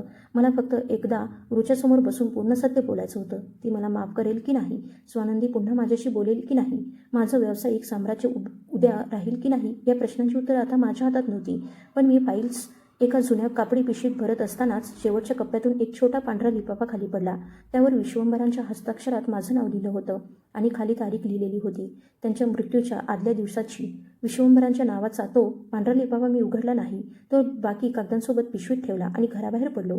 त्या दिवशी माझ्यासोबत चालक नव्हता. गाडी मी स्वतः चालवत होतो. रस्त्यावरची गर्दी, चौकातले आवाज, सिग्नलवर थांबलेली माणसं सगळं दिसत होतं, पण काहीच मनात शिरत नव्हतं. माझ्या डोक्यात फक्त एकच गोष्ट होती, आज रुच्यासमोर बसल्यावर मी कुठलंही कारण देणार नाही, महादेववर दोष टाकणार नाही, काळ परिस्थिती किंवा महत्त्वाकांक्षा यामागे लपणार नाही. जे केलं ते मी केलं एवढंच सांगणार. जुनी कामगार वसाहत दिसायला लागली तेव्हा छातीतला ताण वाढला. याच परिसरात पहिल्यांदा येताना मला इथल्या मोडक्या भिंती, गंजलेली पत्र आणि अरुंद रस्ते अस्वस्थ करत होते. आज मात्र माझ्या नजरेत वेगळीच भावना होती. या लोकांच्या आयुष्याची अवस्था पाहूनही मी वर्षानुवर्षे स्वतःच्या उंच इमारतींवर अभिमान करत राहिलो होतो याची लाज वाटत होती. मी गाडी दूरच लावली आणि पिशवी हातात घेऊन चालू लागलो. पावलांचा वेग मंद होता, पण यावेळी मागे वळण्याचा विचार मनात आला नाही. रुच्याच्या घरापाशी पोहोचल्यावर दार पूर्ण बंद नव्हतं. मी हात पुढे करून ठोका देणार तेवढ्यात आतून स्वानंदीचा आवाज ऐकू आला. ती काहीतरी वाचत होती. मी 2 क्षण थांबलो. त्या साध्या आवाजानं माझ्या मनात इतकी उलथापालथ झाली की हातच खाली पडला. मला अचानक जाणवलं, स्वानंदीसमोर सत्य उघडलं तर ती मला आयुष्यभर तिरस्कार करेल कदाचित, पण त्याहीपेक्षा भयंकर गोष्ट म्हणजे तिच्यापासून ते लपवून राहणं. मी दारावर हलकासा ठोका दिला. आवाज थांबला. काही क्षणांनी रुच्या बाहेर आली. मला पाहताच तिच्या चेहऱ्यावरचा भाव कठोर झाला. ती दारातच उभी राहिली. कशासाठी आलास? तिने विचारलं. मी पिशवी वर केली. तू जे मागितलं होतंस ते सगळं आणलं आहे. ती काही क्षण माझ्याकडे पाहत राहिली, नंतर बाजूला झाली. पण ते आमंत्रण नव्हतं, फक्त बोलणं संपवण्याची तयारी होती. घरातल्या टेबलावर मी कागद एकामागून एक ठेवायला सुरुवात केली. गिरणीच्या जमिनीची मूळ नोंद, महादेवसोबत केलेल्या आर्थिक व्यवहारांच्या प्रती, बदललेल्या नोंदी, विश्वस्त मंडळाशी संबंधित कागद आणि माझ्या सहीचे पुरावे. रुच्या कोणत्याही कागदाला हात लावत नव्हती. ती फक्त पाहत होती. शेवटी मी म्हणालो, यात जे काही आहे त्यासाठी दुसरा कोणी जबाबदार नाही. महादेवने मदत केली, पण निर्णय माझे होते. मी तुला अंधारात ठेवलं. विश्वंभराने ज्या हेतूनं जमीन राखली होती तो बदलला आणि तुझा विश्वास वापरला. रुच्याच्या चेहऱ्यावर कोणताही बदल झाला नाही. उलट तिचा शांतपणा मला जास्त अस्वस्थ करू लागला. ती म्हणाली, इतकी वर्ष गेल्यानंतर तुला हे सांगणं सोपं झालं असेल. मी मान खाली घातली. सोपं नाही, उशीर झाला आहे. ती लगेच म्हणाली, उशीर हा शब्द खूप सोयीचा आहे. ओंकारसाठी तो उशीर नव्हता, शेवट होता. त्या वाक्यानं खोलीतली हवा जड झाली. रुच्या पुढे आली आणि टेबलावर हात ठेवून म्हणाली, तुला माहीत आहे का, ओंकारला शेवटच्या महिन्यात स्वतःच्या वेदनेपेक्षा स्वानंदीची जास्त काळजी होती. तो मला रोज एकच विचारायचा, तिचं शिक्षण थांबणार नाही ना? तिच्यावर आपली परिस्थिती लादू नकोस. आणि मी त्याला आश्वासन द्यायचे, जरी माझ्याकडे दुसऱ्या दिवसाच्या औषधांसाठी पैसे नसले तरी. तिचा आवाज वाढला नव्हता, पण प्रत्येक शब्द माझ्या मनात खोल जात होता. आणि त्यावेळी तू कुठे होतास? तिने विचारलं. मला उत्तर माहीत होतं. माझे नवीन व्यापारी संकुल उघडत होतो. रुचेच्या डोळ्यात पाणी आलं, पण तिने ते पुसलं नाही. हो, मी त्याच दिवशी त्याचं छायाचित्र पाहिलं होतं. तू दिवे लावलेल्या इमारतीसमोर उभा होतास आणि मी रुग्णालयाच्या पायऱ्यांवर औषधाचा खर्च कसा करायचा याचा हिशेब करत होते. माझ्याकडे काहीही सांगण्यासारखं उरलं नाही. मी पिशवीतून आणखी एक कागद बाहेर काढला. तो मी त्या सकाळी तयार करून घेतला होता. माझ्या उद्योगसमूहातील जुन्या गिरणीशी संबंधित सर्व भांडवल, जमिनीचा लाभ आणि त्यातून निर्माण झालेली स्वतंत्र मालमत्ता तात्पुरती गोठवण्याची सूचना होती. पुढची कायदेशीर तपासणी होईपर्यंत मी त्या संपत्तीवर कोणताही वैयक्तिक व्यवहार करणार नव्हतो. मी तो कागद रुच्यासमोर ठेवला आणि म्हणालो, मला माहीत आहे की पैसे ओंकारला परत आणणार नाहीत.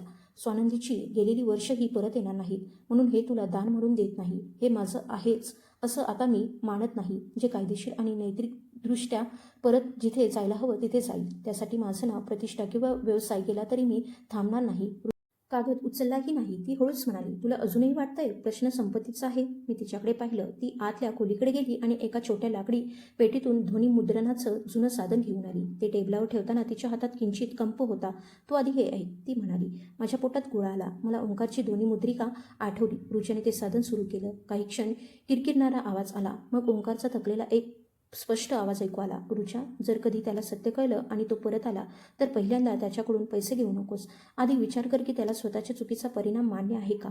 कारण पैसा परत करणं सोपं असतं, स्वतःची खरी ओळख स्वीकारणं कठीण असतं. माझ्या डोळ्यांतलं पाणी थांबलं नाही, पण ध्वनिमुद्रिका अजून संपली नव्हती. ओंकारचा आवाज पुन्हा आला आणि त्याला एक गोष्ट सांग. मला त्याच्यावर राग नाही, पण विश्वंभरांच्या जुन्या कागदांमध्ये जे मला सापडलं आहे ते त्याला स्वतःबद्दल माहिती असलेल्या सगळ्या गोष्टी बदलून टाकेल. माझं हृदय जोरात धडधडलं. रुच्याने ध्वनिमुद्रण थांबवलं. मग टेबलावर पडलेल्या पांढऱ्या लिफाफ्याकडे तिची नजर गेली. ती कुजबुजली. आता तो लिफाफा उघड, कारण विश्वंभरांनी तो तुझ्यासाठी नाही, तुझ्यापासून काहीतरी वाचवण्यासाठी लिहिला होता. मी तो पांढरा लिफाफा हातात घेतला, पण उघडण्याआधीच रुच्याने माझ्याकडे पाहून विचारलं, तुला खरंच सगळं परत द्यायचं आहे की फक्त स्वतःला हलकं करायचं आहे? तिच्या प्रश्नाने मी थबकलो. आतापर्यंत मला वाटत होतं की मी संपत्तीचा त्याग केला, सत्य मान्य केलं आणि रुच्याची माफी मागितली की कदाचित माझ्या आत जळत असलेलं काहीतरी शांत होईल. पण तिच्या एका प्रश्नाने माझ्या पश्चातापातही लपलेला स्वार्थ उघडा पडला. मी काही क्षण खाली पाहिलं आणि म्हणालो, कदाचित दोन्ही, पण यावेळी माझं हलकं होणं महत्त्वाचं नाही. तुला जे योग्य वाटेल ते कर. रुच्याने टेबलावरचे कागद माझ्याकडे सरकवले. मग हे घेऊन जा. मी चकित होऊन तिच्याकडे पाहिलं. ती पुढे म्हणाली, मला तुझ्या नावावर उभ्या राहिलेल्या इमारती नकोत. मला तुझ्या पैशातून घर मोठं करायचं नाही, कारण आज ते स्वीकारलं तर उद्या प्रत्येक भिंत मला ओंकारचा शेवटचा दिवस आठवण करून देईल. पण याचा अर्थ असा नाही की तू त्या संपत्तीवर पुन्हा मालक म्हणून बसशील.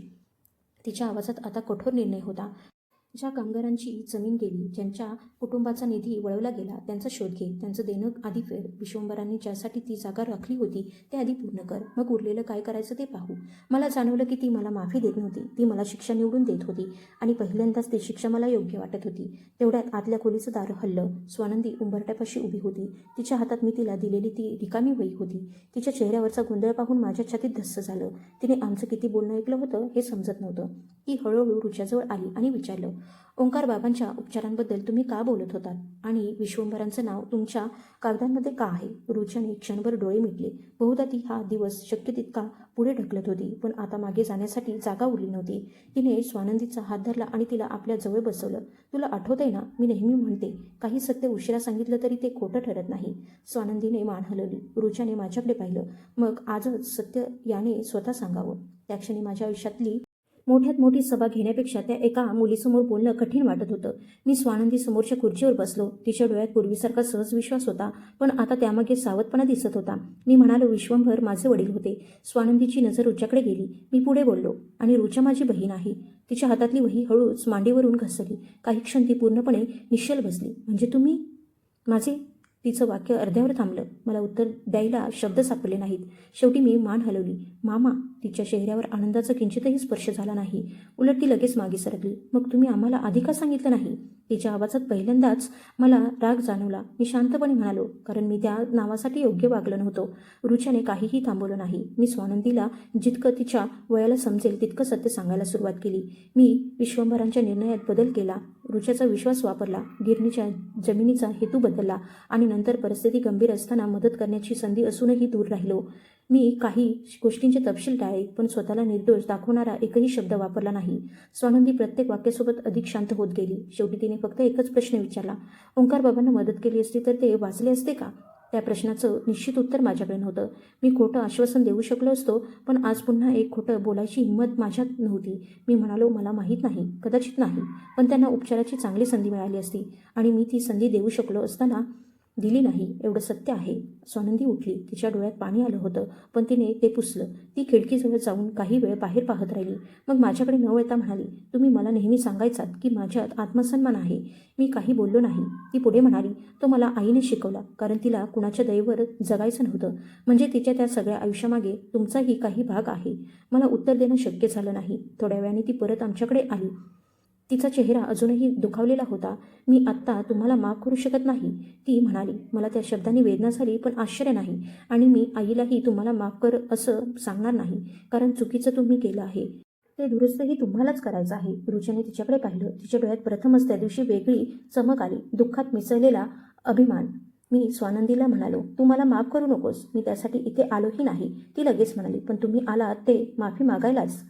तिचं उत्तर इतकं अचूक होतं की मी निरुत्तर झालो. मग मी स्वतःची चूक मान्य केली. हो, सुरुवातीला तसंच वाटत होतं. आता नाही. आता मला आधी जे बिघडलं आहे ते शक्य तितकं सुधारायचं आहे. त्यानंतर तुम्हाला माझ्याबद्दल काय वाटतं ते तुमचं. रुचा टेबला शेजारी उभी राहिली. तिने माझ्यासमोर एक अट ठेवली. जर हे खरं असेल तर उद्यापासून पहिलं काम कर. जुन्या कामगारांच्या कुटुंबाची यादी तयार कर. गिरणीच्या जमिनीमुळे ज्यांचं नुकसान झालं त्यांचे पुरावे शोध. तुझ्या नावाची घोषणा नको, छायाचित्र नको, सन्मान नको. आज जे काही परत द्यायचं आहे ते त्यांच्या अधिकाराच्या नावाने दे, दान म्हणून नाही. मी कोणताही विचार न करता मान्य केलं. मग मला अचानक विश्वंभरांचा पांढरलिपावा आठवला. तो अजून माझ्या हातातच होता. मी रुचाकडे पाहिलं. हा आधी उघडायला हवा. तिने मान हलवली. मी लिफाफ्याची किनार अलगद उघडली. आत एकच दुमडलेलं पत्र आणि जुन्या किल्ल्यांचा छोटासा तुकडा होता. पहिल्या काही ओळी वाचताच माझ्या चेहऱ्याचा रंग बदलला. विश्वंभराने लिहिलं होतं की त्यांना त्यांच्या कागदांमध्ये छेडछाड सुरू असल्याचा संशय त्यांच्या मृत्यूच्या आधीच आला होता. पण पुढचं वाक्य त्याहून मोठा धक्का होतं. त्यांनी रुचाचा हिस्सा वाचवण्यासाठी मुख्य मालमत्तेची खरी मालकी दुसऱ्या कायदेशीर व्यवस्थेत आधी सुरक्षित करून ठेवली होती. मी रुचाकडे पाहिलं. ती आश्चर्यचकित नव्हती. मी थरथरत्या आवाजात विचारलं, तुला हे आधीपासून माहीत होतं? रुचा शांतपणे म्हणाली, पूर्ण नाही, पण ओंकारला किल्ली कुठे वापरायची हे माहीत होतं. आणि त्या क्षणी मला जाणवलं, मी इतकी वर्ष ज्या संपत्तीला स्वतःची समजत आलो होतो, कदाचित तिचा खरा मालक मी कधीच नव्हतो. विश्वंभरांचं पत्र पूर्ण वाचून झाल्यावर बराच वेळ आमच्यापैकी कुणीच काही बोललं नाही. त्या पत्रातून स्पष्ट झालं की गिरणीची मूळ जमीन आणि तिच्याशी जोडलेला काही निधी त्यांनी कामगारांच्या कुटुंबासाठी स्वतंत्र विश्वस्त व्यवस्थेत आधी सुरक्षित केला होता. मी इतकी वर्ष ज्या संपत्तीला पूर्णपणे स्वतःची समजत आलो, तिचा एक महत्त्वाचा भाग प्रत्यक्षात कधीच माझा नव्हता. माझ्या फसवणुकीमुळे मात्र त्या व्यवस्थेचा उपयोग थांबला. नोंदी गुंतल्या आणि ज्यांच्यासाठी ती तयार केली होती त्यांच्यापर्यंत मदत पोहोचलीच नाही. रुचाने पत्र बाजूला ठेवलं आणि माझ्याकडे पाहून म्हणाली, आता तुला माझ्यासाठी काही करायचं नाही. जे थांबवलंस ते पुन्हा सुरू कर. त्या वाक्यानंतर माझ्यासमोर एकच मार्ग उरला. पुढच्या काही आठवड्यांत मी स्वतःहून आर्थिक गुन्हे तपासणाऱ्या अधिकाऱ्यांसमोर जुने व्यवहार ठेवले. महादेवने काय केलं, मी काय करून घेतलं, कोणत्या नोंदी बदलल्या आणि कुठल्या व्यवहारातून मला फायदा झाला, सगळं सांगितलं. माझ्या सल्लागारांनी मला थांबवण्याचा प्रयत्न केला. काहींनी प्रतिष्ठा जाईल असं सांगितलं, काहींनी उद्योग समूह कोसळू शकतो असंही म्हटलं. पण पहिल्यांदाच मला स्वतःचं नाव वाचवण्यापेक्षा सत्य पूर्ण ठेवणं महत्त्वाचं वाटत होतं. अनेक व्यवहारांची चौकशी झाली. काही मालमत्ता गोठवण्यात आली. जुने करार रद्द झाले. माझ्यावर आर्थिक दंड आणि इतर कायदेशीर कारवाई झाली. वृत्तपत्रात माझ्या यशाबद्दल नव्हे तर जुन्या गैरव्यवहारांबद्दल बातम्या छापल्या जाऊ लागल्या. वर्षानुवर्ष मी ज्या सार्वजनिक प्रतिमेला जपलं होतं ती काही दिवसात तुटून पडली. विचित्र गोष्ट अशी की त्याच काळात अनेक वर्षांनी मला पहिल्यांदा सलग काही तास शांत झोप लागली. रोजाने माझ्याकडून कोणतंही घर, गाडी किंवा वैयक्तिक संपत्ती स्वीकारली नाही. तिने विश्वंभरांच्या मूळ विश्वस्त व्यवस्थेला पुन्हा कायदेशीर रूप द्यायचा निर्णय घेतला. जुन्या गिरणीच्या जागेवर मोठं व्यापारी केंद्र उभारण्याचा आराखडा थांबवण्यात आला. त्याऐवजी तिथे कामगारांच्या मुलांसाठी वाचनालय, कौशल्य प्रशिक्षण केंद्र आणि कमी उत्पन्नाच्या कुटुंबासाठी कायदेशीर मार्गदर्शन केंद्र उभं राहिलं. रोच्याचं म्हणणं होतं, पैसा कुणाचं आयुष्य तोडून आला असेल तर त्याने पुढचं आयुष्य जोडायला हवं. स्वानंदीनेही पुन्हा शिक्षणावर लक्ष केंद्रित केलं. तिच्या मनात माझ्याबद्दल लगेच प्रेम निर्माण झालं नाही. अनेक महिने ती माझ्याशी फार कमी बोलली, मात्र मला ते योग्य वाटत होतं. एक दिवस ती स्वतःहून माझ्याकडे आली आणि म्हणाली, मला पुढे कायद्याचं शिक्षण घ्यायचं आहे. मी आश्चर्याने तिच्याकडे पाहिलं. ती पुढे म्हणाली, आईसारख्या लोकांना कागदावर काय लिहिलं आहे हे समजलं नाही म्हणून त्यांचा विश्वास कोणी वापरू नये. त्या वाक्यात माझ्यासाठी माफी नव्हती, पण भविष्य होतं आणि मला ते पुरेसं वाटलं. काही वर्षांनी स्वानंदीने कायद्याचं शिक्षण पूर्ण केलं आणि आर्थिक फसवणूक तसेच मालमत्ता हक्कांवर काम करायला सुरुवात केली. तिने गरीब कुटुंबांसाठी मोफत कायदेशीर सल्ला देणारा विभाग सुरू केला. रुच्या त्या केंद्राची जबाबदारी पाहू लागली. माझं आयुष्य मात्र पूर्णपणे बदललं होतं. पूर्वी शेकडो लोक माझ्यासाठी काम करायचे. आता मी विश्वंभरांच्या केंद्रात रोज साधी कामं करू लागलो. सकाळी वाचनालय उघडणं, जुन्या पुस्तकांची नोंद करणं, येणाऱ्या मुलांसाठी टेबल लावणं, गरज पडली तर कागदपत्रांच्या प्रती काढून देणंही काम कुणालाही मोठी वाटली नसती, पण माझ्यासाठी ती शिक्षा नव्हती. ती मला माझ्या जुन्या आयुष्यापासून वेगळं करणारी नवी शिस्त होती. विशेष म्हणजे मी पुस्तकांच्या दुरुस्तीच्या खोलीत जास्त वेळ घालवू लागलो. पहिल्यांदा स्वानंदीला पाहिलं तेव्हा ती जसं फाटलेलं पुस्तक शिवत होती तसंच काम मीही शिकून घेतलं. प्रत्येक फाटलेलं पान जोडताना मला एक गोष्ट जाणवायची, कागद दुरुस्त करता येतो, पण फाटल्याची खूण पूर्णपणे नाहीशी होत नाही. माणसांच्या नात्यांचंही तसंच असतं. एक संध्याकाळी केंद्र बंद करण्याची वेळ झाली होती. मी कपाटात पुस्तकं ठेवत होतो तेव्हा स्वानंदी मागून आली. तिच्या हातात तीच जुनी रिकामी वही होती जी तिनं मला वर्षांपूर्वी दिली होती. आता तिची अनेक पानं माझ्या कबुली जबाबांनी, नोंदणी आणि स्वतःसाठी लिहिलेल्या प्रश्नांनी भरली होती. तिनं वही उघडून पहिल्या पानावर मी लिहिलेलं वाक्य वाचलं. मी हे सगळं जाणून बुजून केलं. ती काही क्षण शांत राहिली, मग म्हणाली, ही ओळ काढून टाकू नका. मी विचारलं, का? ती म्हणाली, कारण तुम्ही आता काय आहात हे समजण्यासाठी आधी काय होता हे विसरता कामा नये. मी मान हलवली. ती दाराकडे गेली, पण 2 पावलं चालून पुन्हा थांबली. मागे वळून अगदी सहज म्हणाली, मामा, उद्या लवकर या. मुलांसाठी पुस्तकांचा नवीन साठा येणार आहे. तिच्या तोंडून ते नातं पहिल्यांदाच इतक्या सहजपणे ऐकलं आणि माझ्या डोळ्यात पाणी आलं. ती माफीची मोठी घोषणा नव्हती, पण कदाचित खरं क्षमापण असंच असतं. हळूहळू कृती पाहून आणि वेळ घेऊन त्या रात्री मी घरी परतताना शहरातल्या माझ्या जुन्या उंच इमारती दूरवर दिसत होत्या. कधी काळी त्या पाहून मला स्वतःच्या सामर्थ्याचा अभिमान वाटायचा. आता त्या फक्त माझ्या आयुष्याचा एक जुना भाग वाटत होत्या. मला विश्वंभर, ओंकार, रुचा आणि स्वानंदी सगळे आठवले. काही नुकसान कोणत्याही पैशाने भरून निघत नाही, काही निर्णय मागे घेता येत नाहीत आणि काही लोक परत येत नाहीत, पण माणूस पुढे काय करतो यावर त्याच्या उरलेल्या आयुष्याचा अर्थ ठरू शकतो. मला उशिरा समजले की संपत्ती वाढवणं म्हणजे आयुष्य मोठं करणं नाही. कुणाचा हक्क सुरक्षित ठेवणं, स्वतःची चूक मान्य करणं आणि मिळालेली संधी दुसऱ्याला उभं करण्यासाठी वापरणं, यात खरी किंमत आहे. मी गमावलेली वर्ष परत मिळणार नव्हती, पण उरलेली वर्ष कशी जगायची हे माझ्या हातात होतं. आणि अनेक दशकांनंतर त्या रात्री मी कोणत्याही गोळीशिवाय, कोणत्याही भीतीशिवाय शांत झोपलो.